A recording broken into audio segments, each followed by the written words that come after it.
وسارعوا إلى مغفرة من ربكم وجنة عرضها السماوات والأرض أعدت للمتقين.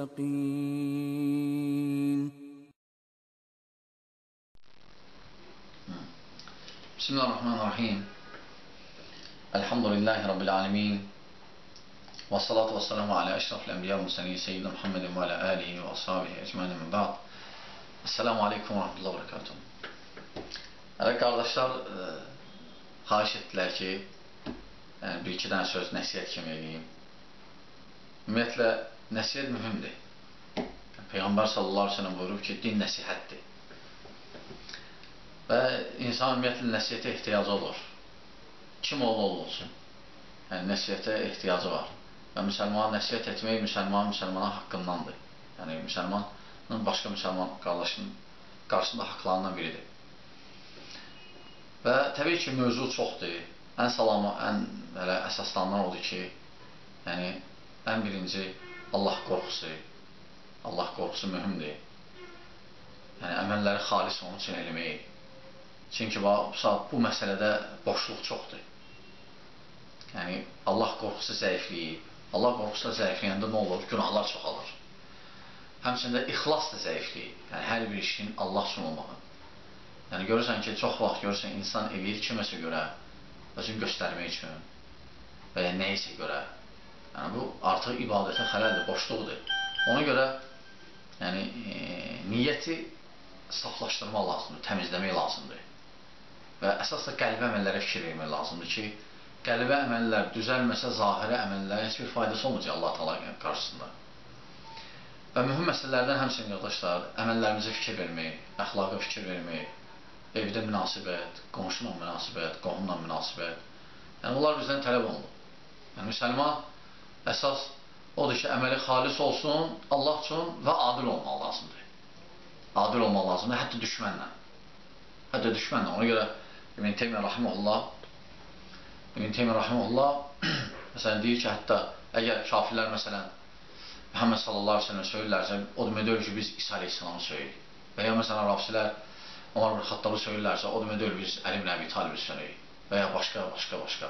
Ona görə çünki Əhl-i Sünnə seçilən xüsusiyyətlərindən də biri odur ki, Əhl-i Sünnə adildir. Hətta düşmənlərinə qarşı. Və həmçinin mühüm məsələlərdən qardaşlar, yəni həm mömin qardaşlar, həm mömin bacalar biraz fitnədən uzaq olmalıdırlar, fitnəyə aparan yollardan. Məsələn, xüsusən bu internetdə yəni, problemlər var. Bəzən görürsən ki, bəzi qardaşlar girirlər internetə, tanımadığı qadınlarla söhbət edirlər və ya qadınlar məsələn özləri tanımadığı kişilərlə söhbət edirlər və bu da nəticədə nə olur? Bu aparır fəsada və bu hələ xəlvətdə idi. Peyğəmbər sallallahu aleyhi ve sellem buyurub ki, əgər bir müsəlman kişi və bir müsəlman qadın ikisi bir yerdədirsə, başqaları yoxdursa, artıq üçüncü şeytandır. Və internet də demək olar bundan. Çünki xəlvətdə idi, ikisi söhbət edir və ümumiyyətlə qadındır, kişidir, bu dost deyir. Bir qız deyir ki, filan oğlan mənim dostumdur. Dost məfhumu bu qəlbdən gəlib. Dost məfhumu, əgər dost icazə verirsə, şəriətimiz deyər də, şəriət deyib nə həddə münasibət olar, nə həddə olmaz. Belə şeylərdə ehtiyatlı olmaq lazımdır. Həmçində var kişilər öz qadınlarla münasibətdə, övladlarla münasibətdə, yəni məsuliyyət hiss eləmək. Bunlar hamısı mühümdür qardaşlar. Həmçinin də zəndən, ehtimaldan, dedikodudan çəkinmək. Xüsusən də bu Ramazan da təzə qutarıb, Ramazan böyük bir məktəb idi, bizi öyrəşdirdi ki, məsələn, biz belə zənlərdən, dedikodudan, cürbəcə fikirlərdən uzaqdır yana, bizi artıq alışdıq buna. Və bu istiqamətdə hələ davam eləmək lazımdır. Və ümumiyyətlə, özünüz də görürsünüz ki, bu çox vaxt dedikodular çoxalır və xüsusən də adamlar dəqiqləşdirməyəndə, zənnlə gedəndə bu daha da artır. Və lazımdır bu şeylərin qapısını bağlamaq, hər adama imkan verməmək, zənnlə olmaz. İnsan bir şey eşidəndə dəqiqləşdirsin və Allah Subhanahu taala bizə belə tövsiyə eləyir ki, bizə bir fasik gəlib xəbər versə, onu dəqiqləşdirin. Və dəqiqləşdirmək çox böyük faydaları var. Həm fitnənin qabağını alır, Həmçində ən birinci insan özü üçün.